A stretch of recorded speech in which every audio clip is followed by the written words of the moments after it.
अगदी डेअरीसारखे घट्ट दही आपल्याला चाकूने सुद्धा कापता येईल इतके घट्ट दही आपण घरच्या घरी कसं बनवायचं ते आज आपण बघूयात। त्यासाठी मी 1 लिटर फुल क्रीम मिल्क घेतलंय, तर ते व्यवस्थित असं आपल्याला उकळून घ्यायचं आहे। सुरुवातीला थोडंसं पाणी टाकून या पातेल्यामध्ये दूध टाकायचं व 5 ते 10 मिनिटं छान असं दूध जे आहे ते आटून द्यायचं। आपण ना दह्यामध्ये मिल्क पावडर ॲड करतोय ना, जास्त दूध आटवायची गरज आहे, फक्त आपल्याला फुल क्रीम मिल्क घ्यायचंय। तर मी 1 लिटर भर इतकं दूध घेतलंय, ते व्यवस्थित असं आपल्याला सुरुवातीला 1 उकळी आणून घ्यायची व 5-1 मिनिटं आपल्याला कमी गॅसवरती आपल्याला दूध व्यवस्थित असं उकळून घ्यायचं।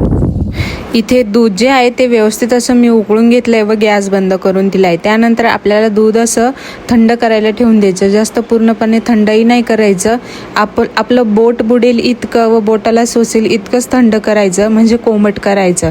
तर इथे दूध जे आहे ते व्यवस्थित असं थंड झालंय, मी बोटाने चेक करून बघते तर बोटाला अजिबातही चटका वगैरे बसत नाहीये। तर या पद्धतीने आपल्याला दूध थंड करून घ्यायचं। त्यानंतर आपल्याला दही लावण्यासाठी एकदम स्वच्छ आणि कोरडं भांडं करून घ्यायचं। तर मी इथे 1 तांब्या घेतलाय, तुम्ही याऐवजी डब्बा किंवा पातेलं वगैरे काहीही घेऊ शकता। तर दुसऱ्या तांब्यामध्ये मी दही ठेवलं होतं, तर दही सुद्धा आपल्याला एकदम घट्ट पाहिजे, जे लावण्यासाठी विरजण लागतं ते सुद्धा एकदम घट्ट लागतं।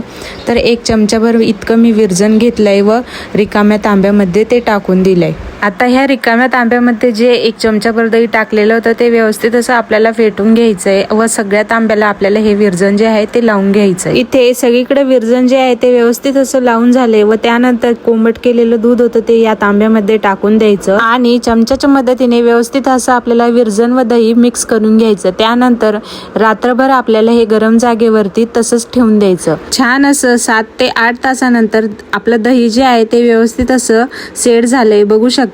छान असं आपलं दही जे आहे ते लागल्या गेलंय।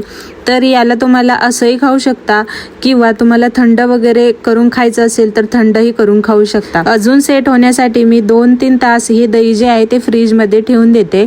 2 ते 3 तासानंतर दही जे आहे ते छान असं आपलं सेट झालंय, बघू शकता।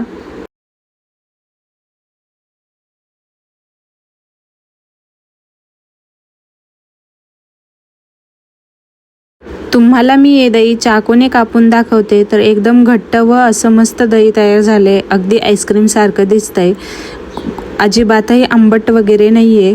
जर तुम्हाला आजचा व्हिडिओ आवडला असेल तर व्हिडिओला लाईक करा, चॅनलला नक्की सबस्क्राईब करा।